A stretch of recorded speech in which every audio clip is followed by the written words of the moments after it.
I knew he would certainly insist on that, and I was sure he would blurt right out to me that it would be easier for me to die among people and trees, as he puts it.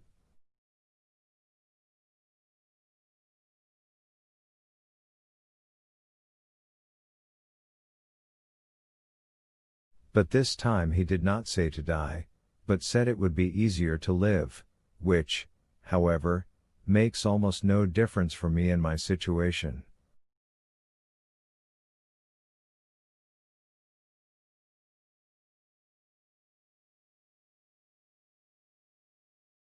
I asked him what he meant by his incessant trees, and why he was foisting these trees on me, and was surprised to learn from him that I myself supposedly said the other evening that I had come to Pavlov's to look at the trees for the last time.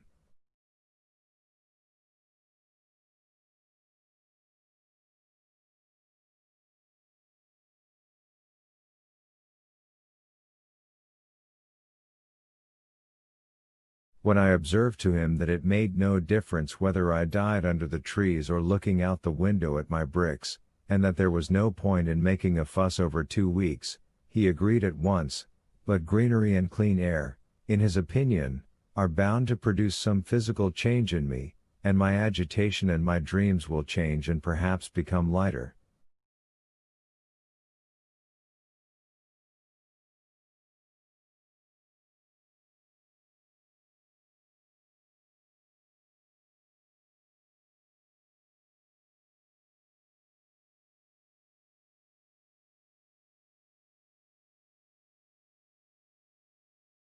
I again observed to him laughingly that he spoke like a materialist. He replied with his smile that he had always been a materialist. Since he never lies, these words must mean something. His smile is nice, I've looked at him more attentively now. I do not know whether I love him or not now, I have no time to bother with that now.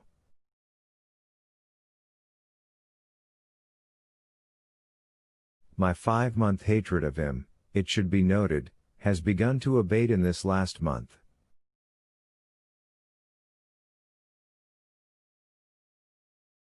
Who knows, maybe I went to Pavlovsk mainly to see him. But, why did I leave my room then? A man condemned to death should not leave his corner, and if I had not taken a final decision now, but had decided, on the contrary, to wait till the last hour, then, of course, I would not have left my room for anything and would not have accepted the suggestion of moving out to die in his place in Pavlovsk.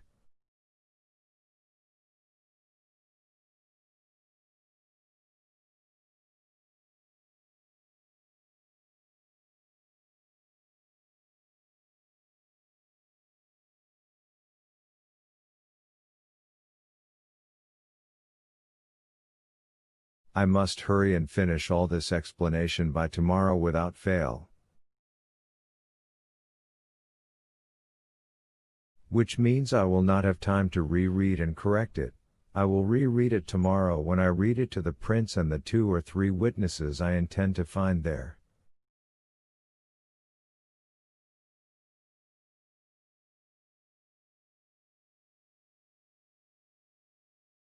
Since there will not be a single lying word in it, but only the whole truth, ultimate and solemn, I am curious beforehand what sort of impression it will make on me at that hour and that moment when I start to reread it.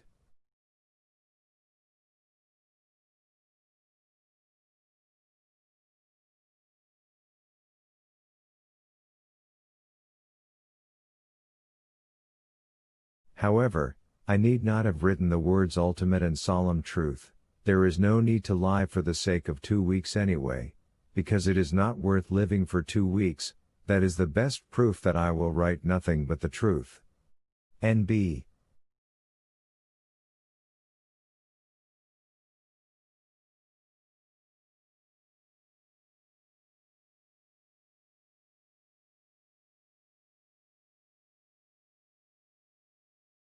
Do not forget the thought, am I not mad at this moment, that is, at moments?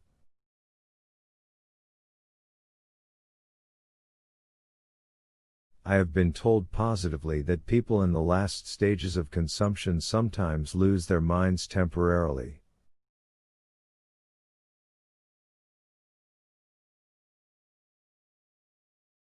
Check this tomorrow during the reading by the impression made on the listeners. This question must be resolved with the utmost precision, otherwise it is impossible to set about anything.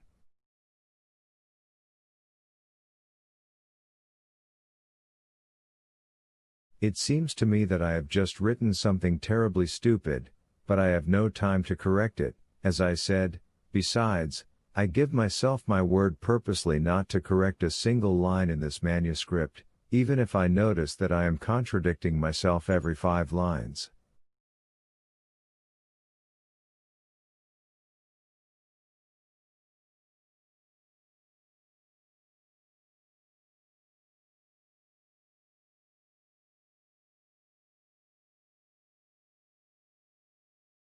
I precisely want to determine tomorrow during the reading whether the logical course of my thought is correct, whether I notice my own mistakes, and thus whether everything I have thought through during these 6 months in this room is true or mere raving.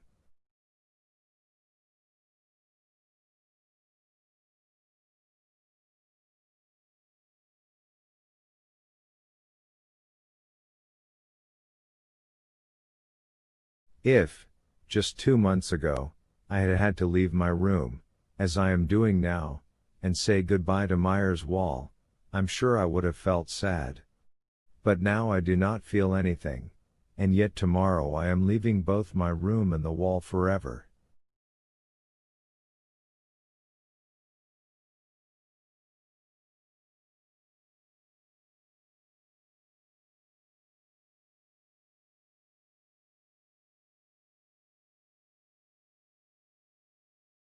Thus my conviction that for the sake of 2 weeks it is not worth regretting anything or giving oneself up to any sort of emotions, has overcome my nature and can now command all my feelings.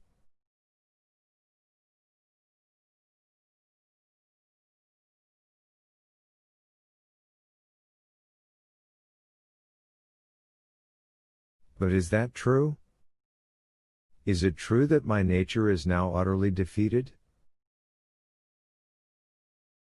If I were to be tortured now, I would surely start shouting, and would not say that it is not worth shouting and feeling pain because I have only 2 weeks left to live.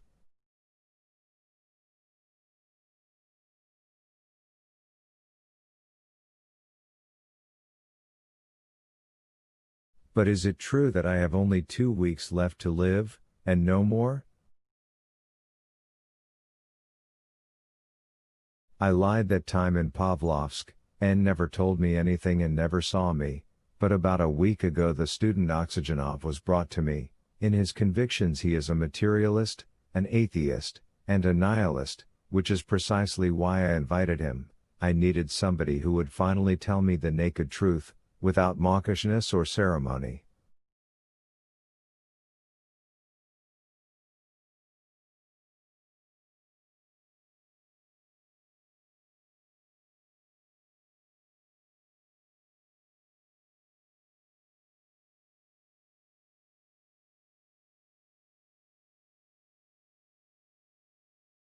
That is what he did, and not only readily and without ceremony, but even with obvious pleasure, which, in my opinion, was unnecessary.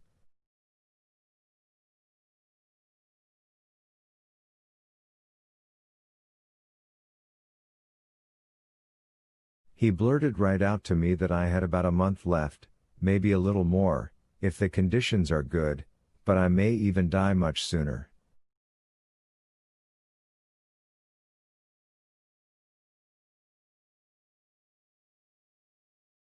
In his opinion, I may die unexpectedly, even, for instance, tomorrow. Such facts have occurred, and only 2 days ago a young lady, a consumptive and in a state resembling mine, in Kolomna, was about to go to the market for provisions, but suddenly felt ill, lay down on the sofa, sighed, and died.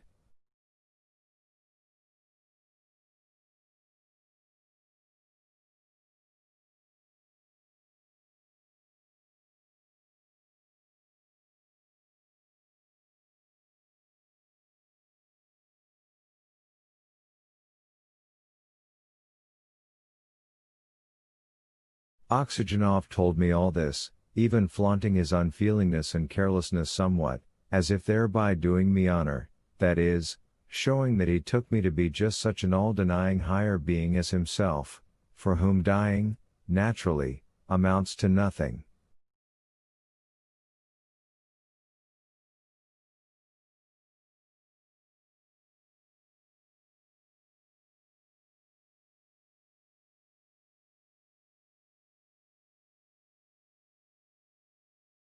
In the end, all the same, the fact is determined, a month and no more.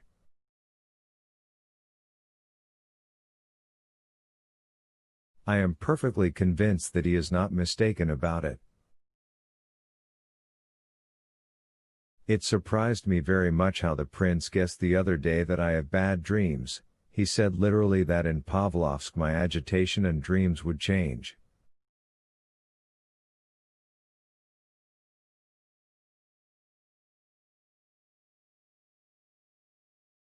And why dreams?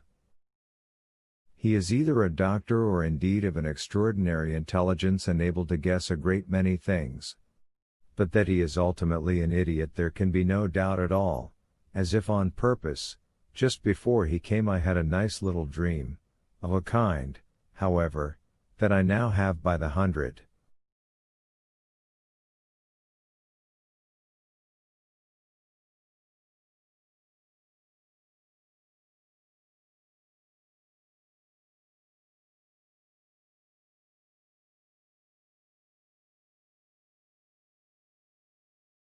I fell asleep, an hour before he came, I think, and saw myself in a room, but not mine.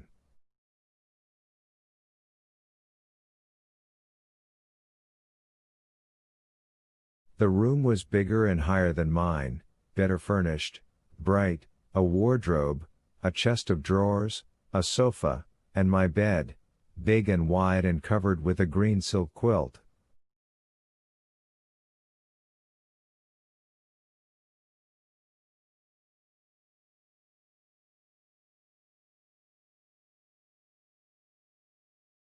But in this room I noticed a terrible animal, a sort of monster. It resembled a scorpion. But it was not a scorpion, it was more vile and much more terrible, and precisely, it seemed, in that there are no such creatures in nature and that it had come to me on purpose, and that very fact presumably contained some sort of mystery.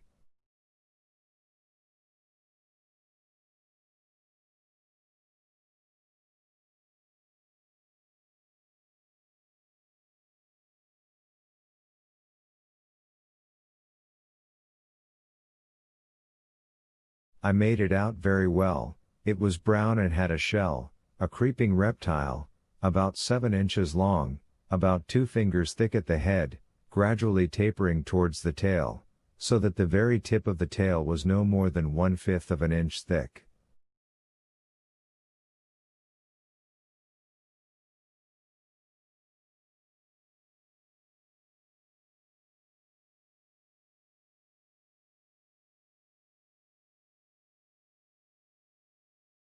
About 2 inches from the head, a pair of legs came out of the body, at a 45-degree angle, one on each side, about 3½ inches long, so that the whole animal, if seen from above, looked like a trident.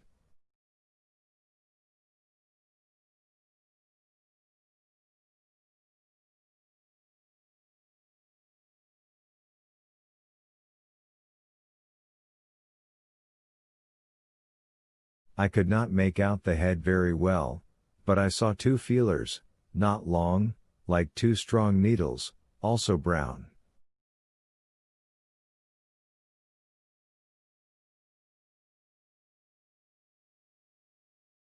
2 identical feelers at the tip of the tail and at the tip of each foot, making 8 feelers in all.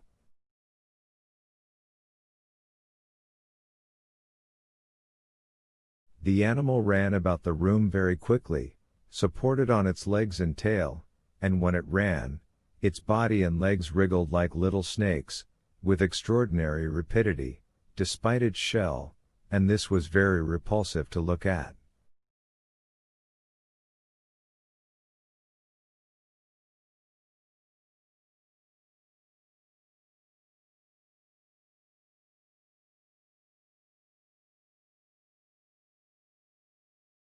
I was terribly afraid it would sting me. I had been told it was venomous, but I was most tormented by who could have sent it to my room. What did they want to do to me, and what was the secret of it?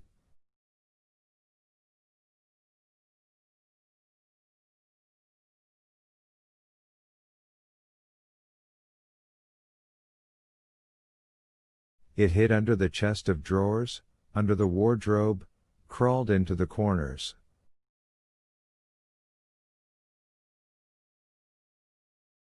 I sat on a chair with my legs tucked under me. It quickly ran diagonally across the room and disappeared somewhere near my chair.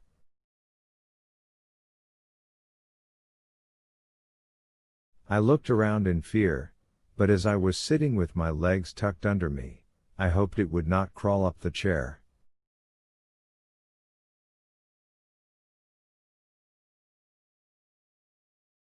Suddenly I heard a sort of crackling rustle behind me, almost by my head. I turned and saw that the reptile was crawling up the wall and was already level with my head and even touching my hair with its tail, which was turning and twisting with extreme rapidity.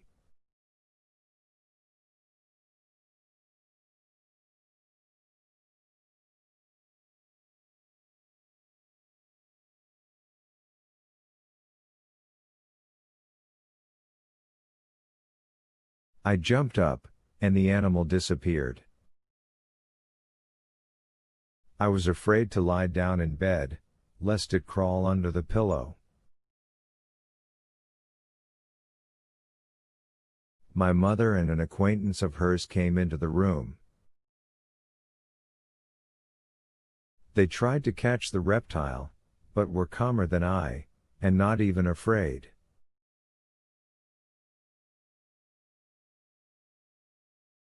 But they understood nothing. Suddenly the reptile crawled out again.